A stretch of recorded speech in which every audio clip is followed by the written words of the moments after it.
Hello, David here at MarineMax Lake Hopatcong. Today we are out on the lake on this beautiful 2026 Sea Ray 270 SDX Outboard. We have the Dune interior, SeaDek through the flooring. We have a power windlass up front with a freshwater shower, asymmetrical helm that allows for a bow door that pushes across, storage on the port side helm. On the starboard side helm, before we get to the helm, underneath is actually a large head compartment.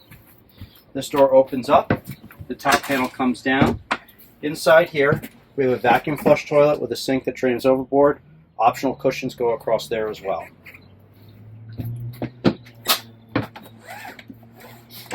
Up here on the helm, we have tilt steering wheel, a large Simrad screen, trim tabs, digital throttle, digital shift, and all of our instrumentation gauges are right here on the left. Of course, flip-up bolsters, slide back seats, large storage area, onboard charging, power sports tower above my head, our teak tables that store underneath the helm.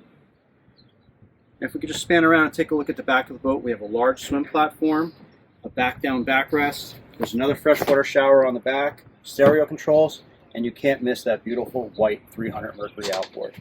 This boat is available at MarineMax Lake Hopatcong. Come on down, let's take it for a ride.